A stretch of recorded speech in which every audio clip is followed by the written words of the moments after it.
with you something on a personal note. The beginning of the year, when I came back from vacation in January, I released a book that I had written with my friend Dr. Keith Ablow. And I was on the air and I was talking, I said, this is going to be the year that you can change your life. This is it. And I got so many amazing calls in those first few weeks of the year. I got a call from a guy in Ohio. He said, you know what, I'm going to change my life. I'm going to start my own business. He said he was going to start his own bar. And I said, that's not something you call, I'm an alcoholic. That's not something you call and tell me, but good. And we had a few laughs, and he said he was going to change his life. Well, his son that he told me about, he said was a big influence, and he was going to take the risk. I got a message from him last week. James told me that his son had died. He was 16 years old. He was on a church mission in Costa Rica, and he was swept out to sea and drowned in riptide just a couple of days before he was coming home, along with 2 other 17-year-old students. My listeners and my viewers, I consider you to be friends and family. I'd only talked to James once, maybe twice, and when somebody on my staff came to me and told me, I wanted to call him. And I did. It was about 10 o'clock at night one day after work. Quite honestly, I didn't know what to say to him. What do you say to somebody whose teenage son has just been taken prematurely and said to you, I'm going to change my life? I could have called him earlier in the day, but it was the last thing I did because I was avoiding it like I usually do when I'm troubled by things. It turned out to be the most inspirational call I have ever made. When James got on the phone, he spoke of his son. He said, I tried to raise a man for the first 12 years, but he taught me to be a better father and a better man for the last 4 years of his life. He told me this story about his son. He would go to work, and on his lunch break, he would go out and play his guitar outside of his job at Kmart, and he would collect money. He convinced them to let him collect money. He said when his dad asked what's going on, he said, Dad, the church needs a new van to help people, and I want to buy him a van. I don't know how long he was going to have to play his guitar to be able to afford that van, but he was determined to do so.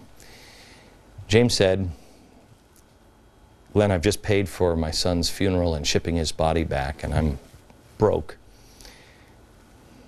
Business isn't going so well. He said, but I want you to know whatever it takes, whatever I have to do, even playing the guitar, I suspect.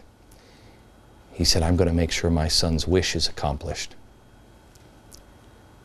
He wasn't a broken man, he was a determined man.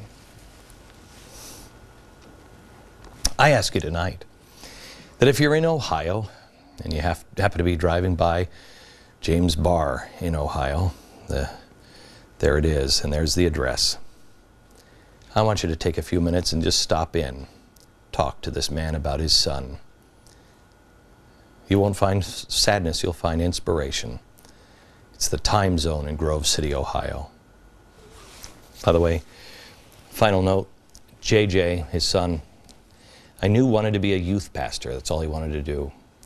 When I was told by my chief of staff, Joe, that JJ had passed away, my immediate response was, he's a youth pastor finally. But I want you to know that the last thing the pastor did before they put his body in the ground was make it official. Before they buried him, they anointed him a youth pastor. Thank you for the inspiration. Thank you.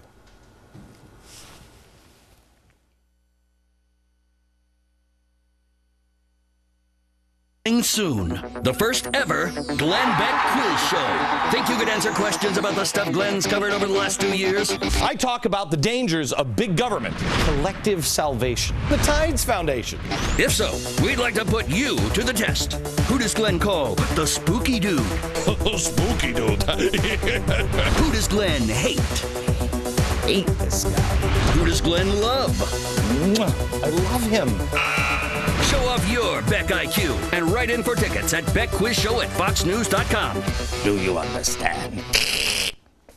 I still don't know the answers to those questions. In case you haven't heard, and this is serious, the end of the world is coming on Saturday, according to a Family Radio Worldwide and retired MTA worker in New York. So I'm asking you to watch the show because this may be your last chance. This Friday, we're going to be joined by religious leaders and friends who have come from different faiths who have joined together. They are ready to stand and be counted. Join us Friday. End of the world is Saturday, so you better do it. I'm just saying. From New York, good night, America.